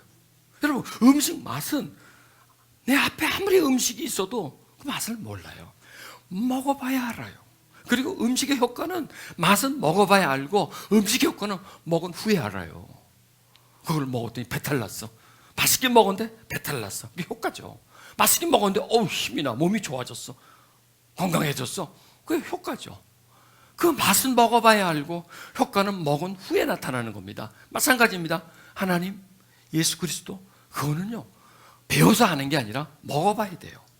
믿어봐야 돼요. 그럼 그거 믿게 해주는 분이 누구시냐? 성령이세요. 믿게 해줄 뿐만 아니라 그 다음에 계속 그 먹은 후의 효과, 믿은 후의 효과까지도 성령께서 인도해 주신다고요. 그래서 아, 하나님 우리를 사랑하는구나. 그 사랑하는 증거가 뭐죠? 두 가지예요.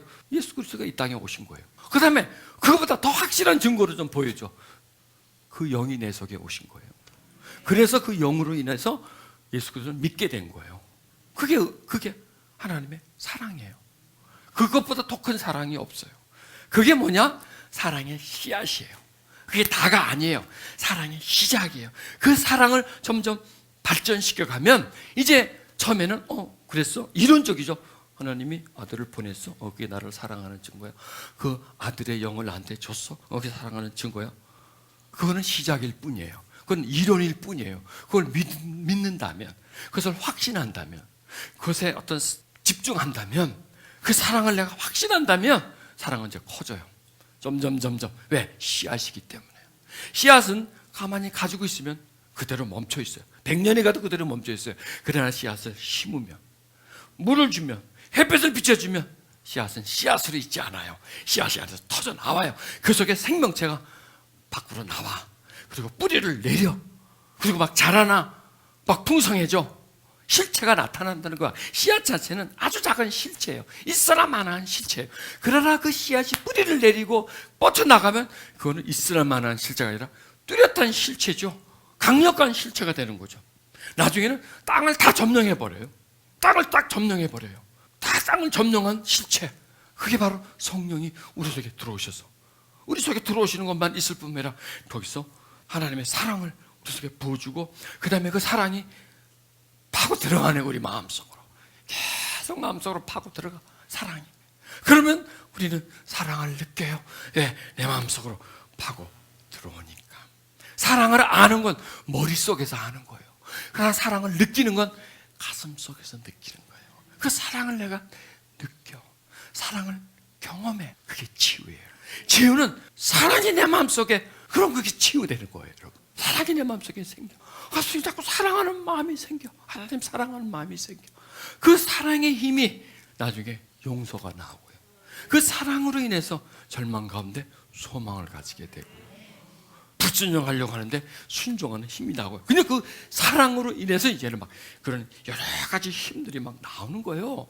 그러면 그 사랑을 못 받으면 어떨까요? 상처 입은 상태로, 고통하는 상태로 계속 머물러 있기 때문에 그냥 그 상처 속에서 점점 진행해 가는 것밖에 없죠. 그러니까 그리스도가 우리 속에, 그러니까 성령이 우리 속에 오신 목적, 속 사람을 건강하게 하는 것, 그게 바로 하나님의 사랑이 우리 속에 분바됩니다.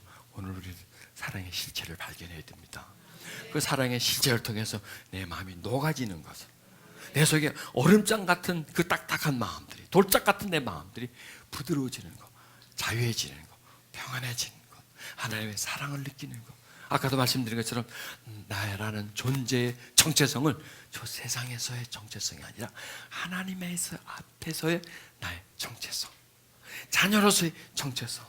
그러면서 우리 영이 부유해지는, 내 소유는 똑같을지라도, 내가 살아가는 환경과 같을지라도 내 마음의 평안에 임하면 나는 훨씬 더 부유해지고 자유해지는 겁니다. 자, 이는 그리스도 예수 안에 있는 생명의 성령의 법이 죄와 사망의 법에서 너를 해방했으나. 이 말씀을 풀려면 뭐 깊고 끝 없는데, 이건 뭐냐면 그리스도 안에 있는, 예수 안에 있는 생명의 성령의 법이, 그리스도 안에 있는 생명이 우리 속에 들어오는 거예요. 성령은 생명이시기 때문에. 그러면 생명으로 존재하는 것이 아니라 죄와 사망의 법에서 우리를 해요. 이것도 역시 치유의 말씀. 저는 말씀을 이렇게 치유로 많이 보는데요. 회복, 치유로 보는데, 왜냐하면 죄, 사망, 이런 어두움들, 이게 바로 상처예요. 상처가 우리 속에 있는데 성령이 오셨어요. 성령은 생명이에요. 우리 속에 자꾸 생명을 줘요. 하나님의 사랑, 그래서 생명이에요. 영원한 생명이에요. 하나님의 사랑은 불멸이에요. 그 하나님의 사랑의, 불멸의 사랑을 우리가 소유한 거예요. 그래서 우리가 불멸적 존재라는 거죠. 영생하는 존재라는 거죠. 성령이 우리 속에 계시죠. 그래서 우리는 더 이상 부러운 게 없어요. 왜? 영생하는 존재니까. 사람들이 아까 말씀드린 성공하고자 하고 권력을 잡자 하는 뭐냐? 자기가 불멸의 존재가 되려고 하는 그 어떤 무의식 속에 있는 그 욕구가 많이 가지고 권력이 있으면 뭐든지 할 수 있지 않습니까? 돈이 있어야 산삼도 사 먹죠. 녹용도 사 먹고 웅담도 사 먹죠. 그런데 여러분, 산삼 사 먹는 사람보다 산삼 캐러 다니는 사람이 더 건강해요. 산삼을 늘 드시는 분보다 산삼 캐러 다니시는 분이 더 평화로워요. 더 마음도 크고요. 더 부유해요. 그 사람 맨날 자연 속으로 돌아다니고 막 하나 키워서 팔아먹고 팔고 또 그냥 각자 산속 다니까. 부유함이란 꼭 어떤 물질만이 그게 부유함이 아닙니다. 자, 우리는 불멸의 존재가 되었습니다.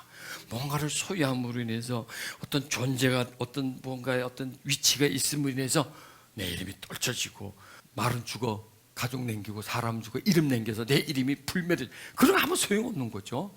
우리는 이미 하나님의 사랑을 가졌다. 이제 이 말씀의 이제 끝부분입니다. 그분의 사랑이 얼마나 한없고 넓으며 얼마나 깊고도 높은지를 진정으로 깨닫게 되기를 기도합니다.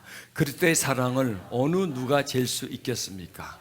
그러나 그 사랑을 체험하여 하나님의 충만함이 여러분의 마음속에 채워지기를 기도합니다. 이러면서 사도 바울의 기도는 여기서 끝을 맺습니다. 자, 그렇다면 사도 바울이 처음에 하나님의 그 영광, 그 풍성함, 그리고 우리 속사람을 강건하게 해주신다는 목적이 뭐냐? 이거를 알게 하기 위한 사랑이에요. 사랑. 그 사랑이 얼마나 한없고 넓으며, 이거요 그냥 읽으면 안 돼. 이거는 여기다 뭔가 좀 강조를 해보세요.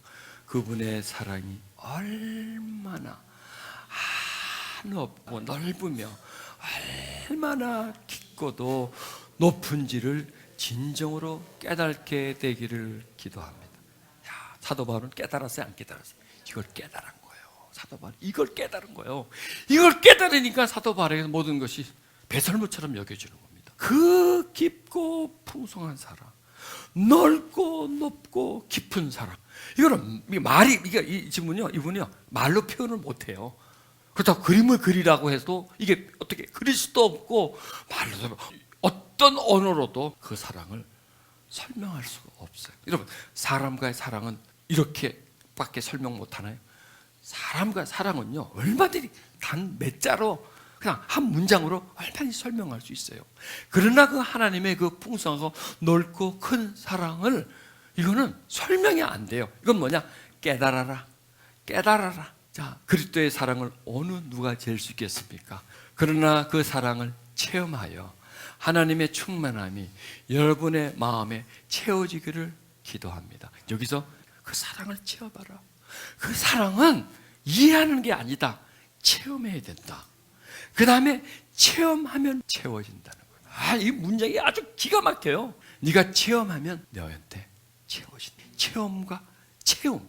체험과 체험. 우리가 아는 건요, 아는 것으로 끝. 그러나 체험은 채워지는 거예요. 성령은 알게 하기 위해서 온 게 아니라 체험시켜주기 위해서 성령이 우리 속에 오신 겁니다. 이걸 우리는 구해야 돼요. 그러니까 우리는 그러면 성령의 체험, 그러면 좀 어떻게 좀 체험하면 좀 다른 쪽으로 가죠. 이거 뭐냐? 사랑을 체험하는 거예요. 얼마나 높은지, 얼마나 깊은지, 얼마나 한없는지, 그 무게, 그 풍성한 부피, 이런 걸 깨달아라. 사도 바울은 깨달았습니다. 그리고 자기만 깨달은 게 아니에요. 그걸 모든 사람이 깨닫기를 원하는 겁니다. 저도 여러분도 깨닫기를 원하는 겁니다. 그걸 체험한다면, 그게 우리가 채워진다면, 이 배부름은 얼마나 배부른지 높고 깊어요. 이 배부름은 진리를 체험하고 진리가 채워진 거, 하나님의 사랑이 채워지면, 이건 언어로 되는 게 아니죠.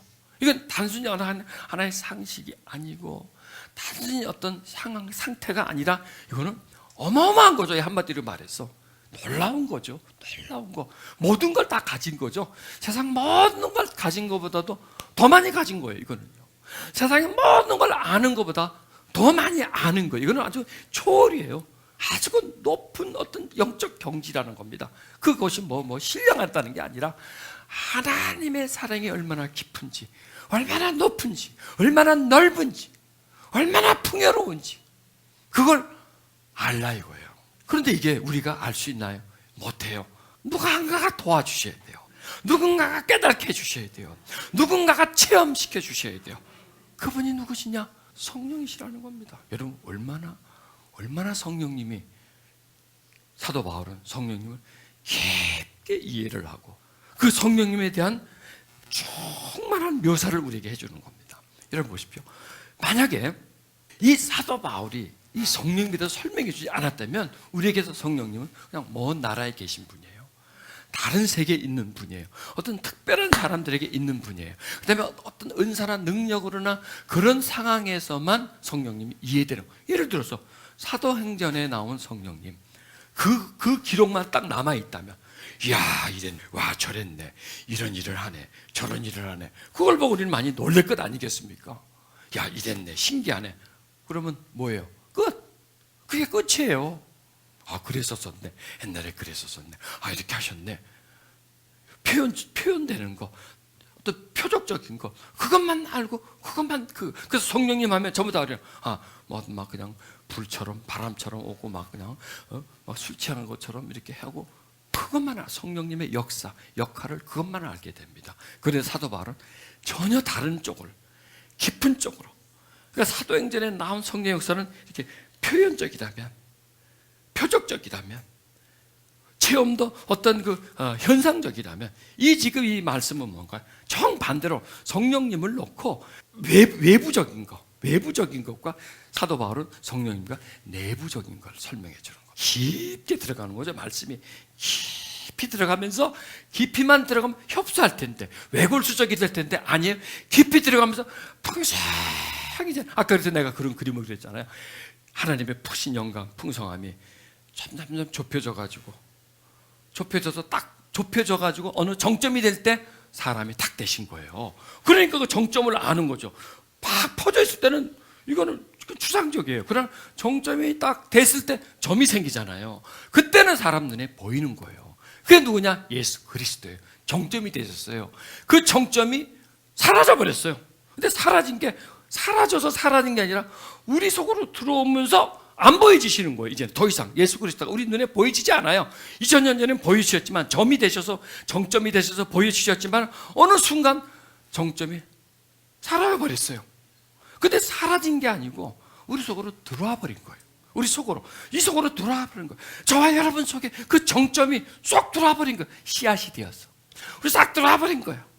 그런 다음에 그 정점이 다시 확대가 되는 거예요. 이제 풍성함 속으로, 그 영광의 풍성함 속으로 확대가 되면서 우리를 풍요롭게 만들어 주는 거예요. 우리를 그 진리 속에 있게 만들어 주는 거예요. 그러니까 세상에 있지 않고 그 진리 속에 있도록, 우리가 세상의 정체성 속에서 내가 아니라 그 진리 속에, 하나님의 사랑 속에 나라는 존재를 다시 재발견하면서 전혀 다른 삶을, 지금까지 우리가 살았던 삶과 전혀 색다른 삶을, 우리가 지금까지 살았던 삶의 방향과 전혀 다른 방향을 우리에게 제시해 주면서 우리를 이끌고 가시는 겁니다. 그 처음 혜택을 본 사람이 바로 사도 바울이에요.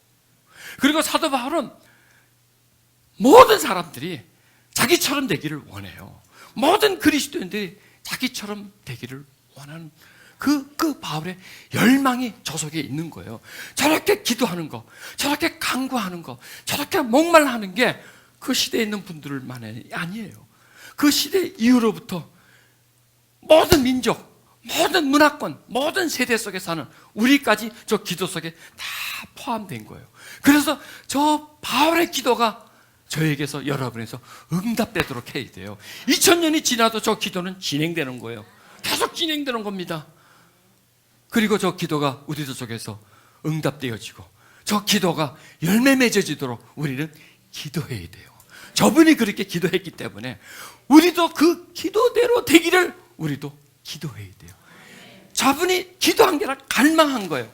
저분이 저렇게 갈망한 것처럼 우리도 갈망을 해야 돼요. 저분이 저렇게 기도했는데, 저렇게 갈망했는데 그랬나 보다 하고 우리가 그냥 외면해 버린다면, 저렇게 기도했네, 저런 말씀이 있네, 그렇게 알고 지나가 버린다면 분산돼 버려요. 그런데 그 사도 바울의 기도가 이렇게 쫙 풍성해졌는데 그게 나한테 이루어지기를 원한다면 다시 모아져요. 그래서 나한테 접점이 되는 겁니다. 내 안에서 사도 바울에서 일어난 역사처럼 나한테서도 똑같이 그런 역사가 일어나는 겁니다. 오늘 말씀이 그걸 얘기해 주지 않나요? 그냥 우리가 이 말씀을 읽어본다면, 그냥 이 말씀을 그냥 설교를 한다면 이렇게 깊이까지 못 들어가요. 그런데 그냥 그 말씀을 딱 끊어서 그 구절만 딱 한다면 이렇게 못 들어가는데, 이 말씀은 전부 다 연결되어 있거든요. 그리고 아까 말씀드린 것처럼 그 전체 틀이지만 작은 한 부분들이 또 어떤 틀이 되어 있다고, 그리고 그 부분들이 어떤 그 방향이 있다고, 그 말씀의 그 장이나 또 절들이 우리에게 뭔가를 지금 해주고 있다고, 뭔가를 하기를 원하고 있다고, 그걸 발견하는 거예요. 거기에 지금 우리가 눈이 띄는 거예요. 지금 그 말씀에 눈이 띄는 거예요. 그렇죠? 말씀에 눈이 띄면서 저 말씀이 말씀하시는 바, 진리가 우리에게 지금 말씀하시는 바를 깨닫게 되는 겁니다. 사도 바울이 저런 심정으로 자기에게 일어났던 일처럼 그 시대 사람들에게 일어나고, 그리고 다음 시대까지 자기에게 일어났던 것처럼 일어나게 해달라고 사도 바울이 기도하는 거예요. 그러니까 뭐냐, 우리가 하나님을 믿고 예수 그리스도를 믿지만 그 믿음의 어떤 샘플, 하나님 믿으면서 어떤 한 사람의 일생을 보고 그 사람의 어떤 샘플을 보려고 우리는 사도 바울을 봐야 돼요. 왜냐하면 저분은 안 보고 믿은 사람이잖아요. 베드로나 요한은 보고 믿은 사람이잖아요. 우리는 봤나? 아무튼 안 보고 믿잖아요. 그러니까 우리들이 아주 본받아야 할 분이 있다면 사도 바울 선생이에요. 저분이에요. 그리고 저분의 기도는 지금까지도 진행되고 있고 그 기도에 우리는 영향력 속에 있는 거예요. 그러면 그 기도의 영향 속에 있는데 그랬나 보다, 그렇게 기도하셨는가 보다 하고 끝내지 말고 기도의 의미, 기도의 목적, 기도의 방향, 그걸 지금 우리가 발견되는 거예요. 야, 사도 바울이 얼마나 뜨거웠을까, 얼마나 간절했을까, 얼마나 많은 말을 하고 싶었을까. 야, 저분의 가슴은 저렇게 넓고 큰가, 저렇게 풍성한가. 사도 바울은 사랑이 얼마나 한없고 넓으며 깊고도 높은지를 저분이 깨달았어요. 그걸 설명을 못해요. 자기 깨달은 걸 설명 못해요. 그럼 어떻게 했느냐? 나같이 되라는 거예요. 내가 체험한 같이 너도 체험해라. 나한테 채워진 것처럼 너도 채워져라. 그럼 너는 내 마음을 알 것이다. 지금 우리 사도 바울의 마음을 어느 정도 짐작이 가요. 얼마나 뜨거웠는지, 얼마나 강렬했는지, 얼마나 그 사랑에 깊이 빠져서 그 사랑을 즐겼는지. 그렇지 않습니까? 야, 정말 그 크신 그리스도의 사랑, 그 아버지의 사랑을 그분이 정말 어디 가서 공부한 것도 아닌데, 신학교 다닌 것도 아닌데, 저분이 제자들에게 가서 개인 교수 받은 것도 아닌데 저걸 저렇게 깨달을 수 있었을까? 누구이실까요? 예, 사도 바울의 스승은 성령님이십니다. 사도 바울의 가르침은 성령님이 주시는 겁니다. 영으로 깨닫게 해주는 겁니다. 영으로 깨닫게 해주는 겁니다. 여러분, 진리는요, 배워서 못 깨달아요. 맨날 배워보세요. 거기에요. 진리는 깨달아야 돼요. 그런데 내가 깨달라? 내 머리로 깨달라? 아니에요. 성령이 깨닫게 해주셔야 돼요. 진리는요, 체험해야 돼요. 배워서 소용없다는 게 아니라 배워도요, 한계가 있어요. 근데 진리는요, 체험해야 돼요. 왜냐하면 진리는 그냥 글이 아니잖아요. 일반 글은 체험을 못해요. 또 소설에 나와 있는 아주 잘 쓴 글이라도요, 그건 소설이에요. 소설에 나와 있는 내용, 그다음 소설의 내용이, 나는 소설의 주인공처럼 될 수가 없어요. 소설에 나와 있는 내용을 나는 체험할 수가 없어요. 그건 남의 경험이에요. 그러나 성경에 나와 있는 경험들은 우리 모두에 공유하라고 준 경험이란 말이에요. 그 체험이라는 겁니다. 진리는 체험이에요. 여러분, 진리는 체험해야 돼요. 오늘 지금 우리 말씀 배우고 있어요? 내가 지금 말씀을 가르쳐요, 여러분들에게? 말씀은 가르쳐서 되는 게 아니에요. 성령이 임하셔가지고 말씀을 풀어줘야 돼요. 풀어주고 깨달아야 돼요. 그리고 말씀과 부닥쳐야 돼요. 말씀을 먹어야 돼. 먹고 내 안에서 막 소화가 돼야 돼요. 말씀이 막 입에 들어와야 돼요. 그래서 음식은 뭐예요? 먹어야 알아요. 먹어야 맛을 알아요. 진리도 맛있는데 내 속으로 들어와야 돼. 내 마음속으로 들어와야 돼. 속 사람이 건강하다는 건 뭐냐? 잘 먹고 잘 소화시킨다는 겁니다. 병 들어보세요. 못 먹어. 억지로 먹어도 안 내려가. 꽉 채워져가지고 소화가 안 돼. 건강하다는 건 뭐야? 잘 먹고 잘 소화시키는 것. 우리의 속 사람이 건강해야 진리를 먹을 수가 있어요. 먹을 수가 있어요. 그리고 맛을 느낄 수가 있어요. 아파 보세요. 아무리 좋은 음식도요, 맛을 몰라요. 머리알 씹는 것 같아요. 배가 고파 보세요. 이건 완전 꿀떡이죠. 바로 이 똑같은 음식이라도 상태에 따라서 그냥 지겨웠고 먹기 싫고 끌리고 그러는 겁니다. 그러니까 속사람이 우리가 건강해야 진리가 먹어질 거 아니에요. 맛을 느낄 거 아니에요. 그 다음에 또 그 속에 들어와서 우리에게 녹아지는 거예요. 지금 우리는 진리를 먹고 있는 거예요. 진리가 우리 속에 지금 흡수가 되고 지금 우리 속에 소화되는 거예요. 여러분, 지금 말 듣는 게 아니에요. 내가 말하려면 여기 안 서 있어요. 말하려면 여기 내가 왜 서 있습니까? 내 말 하려면 내가 거기 서서 뭐 하겠습니까? 내가 성령에 사로잡혀야 되고요. 성령이 주는 깨달음을 받고, 그리고 여러분과 지금 공유하는 거예요. 나도 지금 배우고 있는 거예요, 여러분. 배우면서 동시통용을 해드리니까 같이 배우는 거예요. 진리를 같이 배우는 거지, 내가 진리를 알고 내가 너를 가르친다, 이런 가르침은 소용이 없는 거예요. 이게 현대 가르침이 다 그런 거예요. 선생되고 그 다음에 사람들을 가르치는 거예요. 내가 배운 거 가르치는 거예요. 이거는 생명력이 없는 거예요. 같이 배우는 거, 같이 체험하는 거, 같이 체험하는 게, 이게 생명력이 있는 거예요.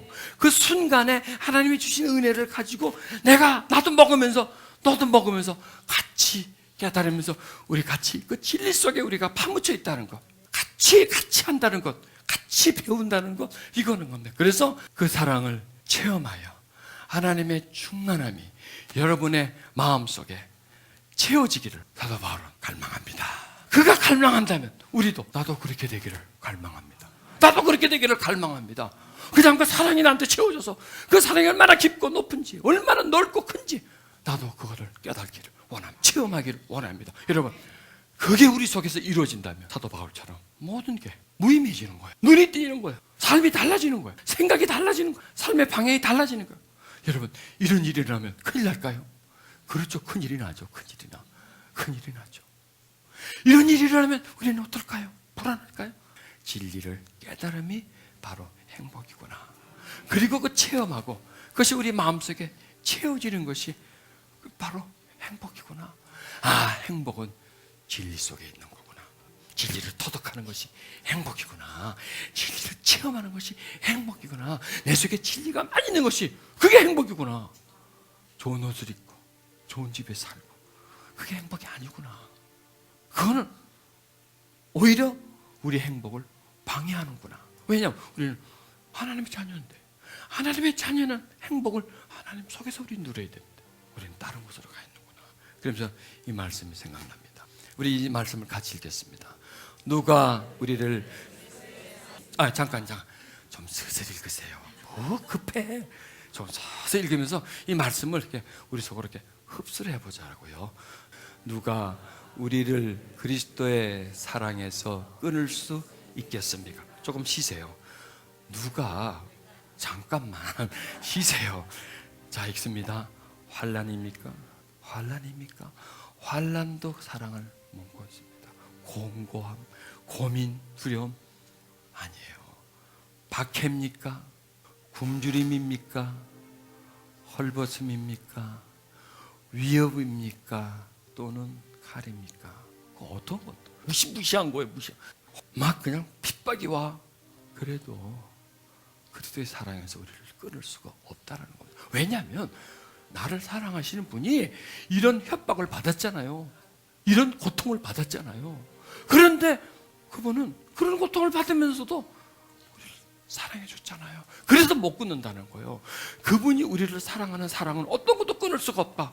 마찬가지로 그분이 우리를 사랑한 걸 무엇으로 끊을 수 없다면 우리가 그분을 사랑하는 것도 무엇으로 끊을 수가 없어야 된다. 이 조건을 우리에게 말씀해 주는 거예요.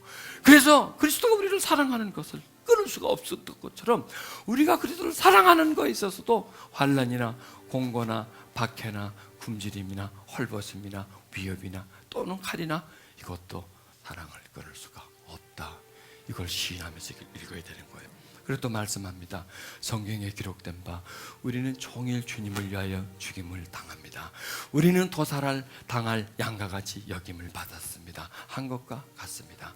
그러나 우리는 이 모든 일에서 우리를 사랑하여 주신 그분을 힘입어 이기고도 남습니다. 나는 확신합니다. 죽음도 삶도 천사들도 권세자들도 현재일도 장래일도 능력도 높음도 깊음도 그 밖에 어떤 피조물도 우리를 우리 주 예수 그리스도 안에 있는 하나님의 사랑에서 끊을 수 없습니다. 어떻게 이렇게 되죠? 성령이시라는 겁니다. 성령이 속사람을 강하게 만들어주니까 그 강함이 이거보다 더 강한 게 어떻겠습니까? 그 무엇도 이길 수 있는 강한 믿음. 여러분, 사도 바울은 우리가 저렇게 되기를 원합니다. 자긴 그렇게 됐어요.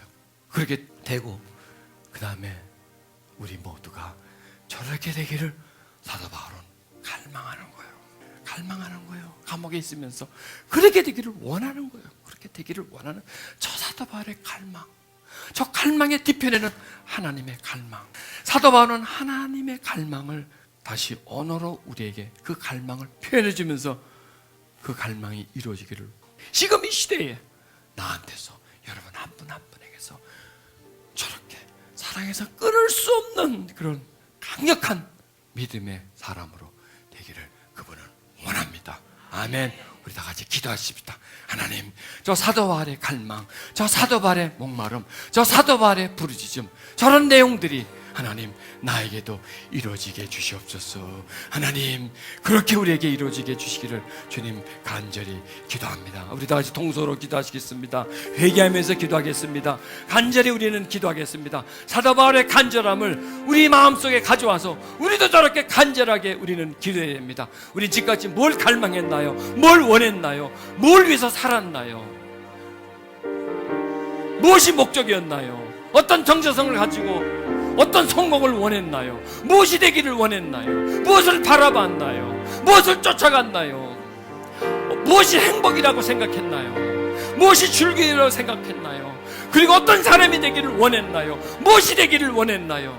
그냥 무의미하게 하루하루 다람쥐 쳇바퀴 돌듯이 어제 오늘 내일 어제 오늘 내일 계속 이런 시간을 허비하면서 열정도 식고 사명도 식고 믿음도 식어버리고 하나님과 관계도 멀어진 상태에서 우리는 그렇게 시작에 살지 않았나요? 사도 바울은 하루를 살아도 강력하게 살았습니다.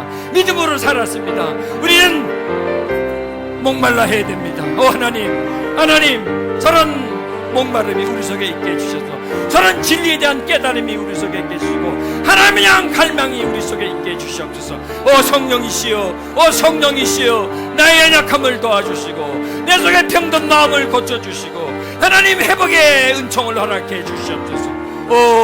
거룩하시고 존귀하시고 은총의 하나님 구합니다. 하나님 저 사도 바울의 저 기대와 갈망이 우리들에게도 이루어지게 주시옵소서.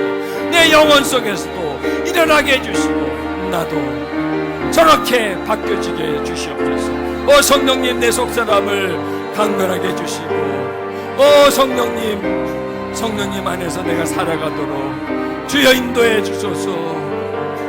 주여 내가 구합니다. 주의 크신 은총을 구합니다. 하나님 내가 구하오니 할렐루야. 주님 채워주시기를 주님 구합니다. 할렐루야 할렐루야.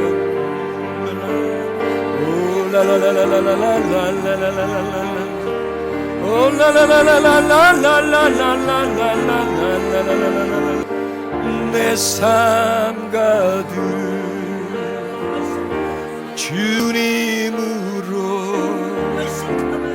더욱 채워주소서.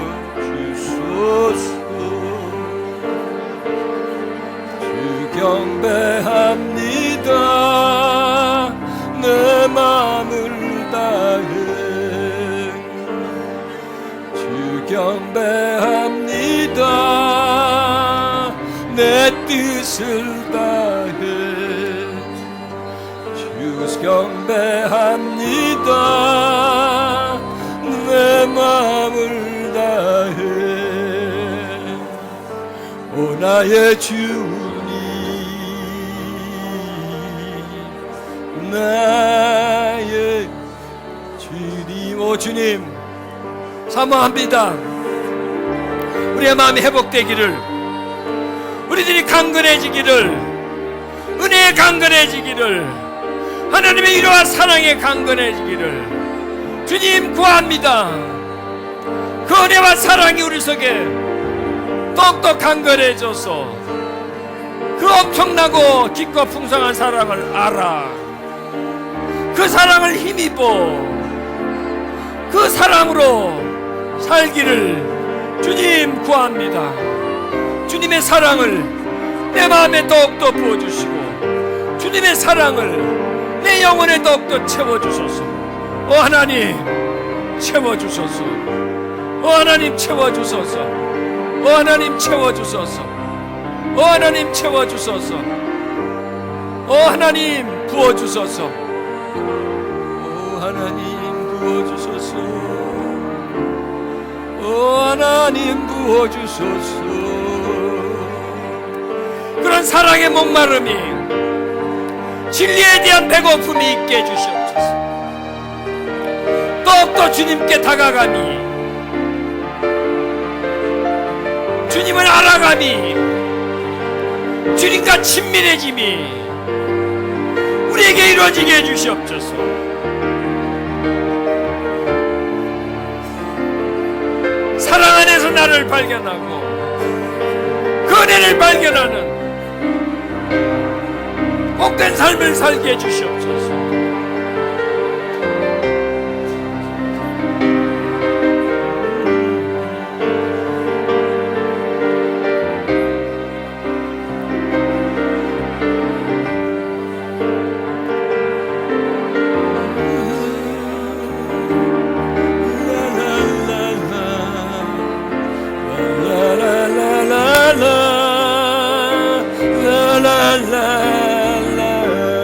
주님, 갈망합니다.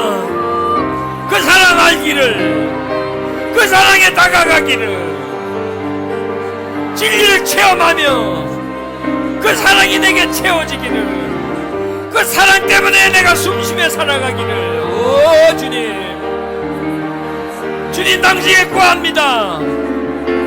오늘 내 가슴에 채워주소서. 그 사랑을, 그 은혜를, 그 위로를 채워주시고, 그 사랑에 알고 그 사랑에 살게 하소서. 주의 능력, 주의 자비, 주님의 사랑 더욱 채워주소서. 진리를 알므로 인하여, 진리와 하나님을 인하여 내 영혼이 풍성해지게 해주소서. 할렐루야, 할렐루야,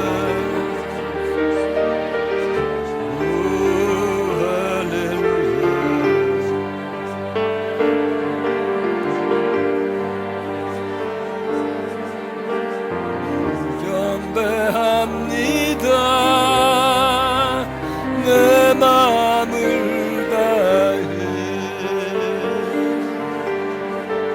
주 경배합니다. 내 뜻을 다해 주 경배합니다. 내 힘을 다해 오 나의 주님,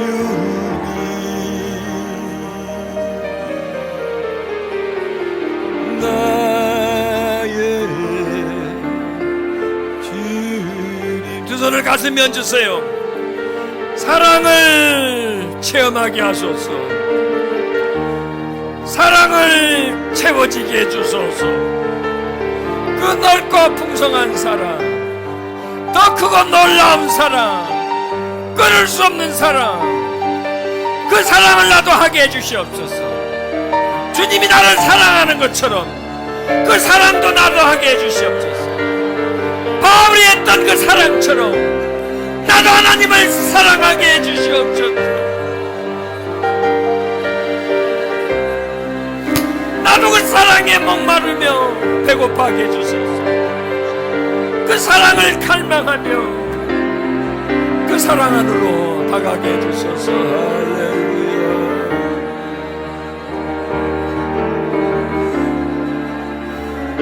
물과 풀만 같은 세상의 것을 사랑하지 않고, 잠깐 있다가 없어질 그 사랑을 사랑하지 않고, 불멸의 사랑, 영원한 사랑, 그 하나님의 사랑을 사모하며 그 사랑에 체험하며 그 사랑에 채워지게 해주시옵소서. 주의 사랑, 주의 능력 더욱 부어주소서. 내 삶 가득 주님으로 더욱 채워서 주 경배합니다. 내 마음을 다해 주 경배합니다. 내 뜻을 다해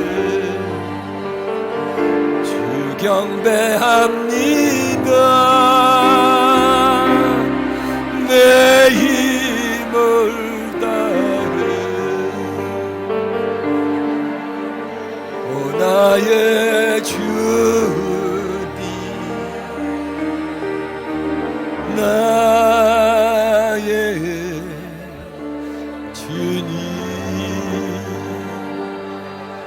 주 경배합니다. 내 마음을 다해 주 경배합니다. 내 뜻을 다해 주 경배합니다. 내 힘을 다해 오 나의 주님,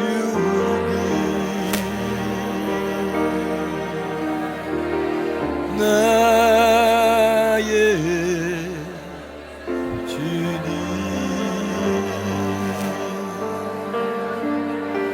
오 나의 주님,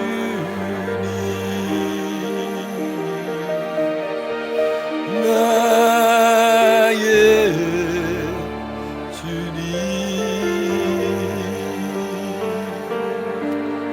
주의 사랑, 주의 능력 더욱 부어주소서. 내 삶 가득 주님으로 더욱 채워주소서.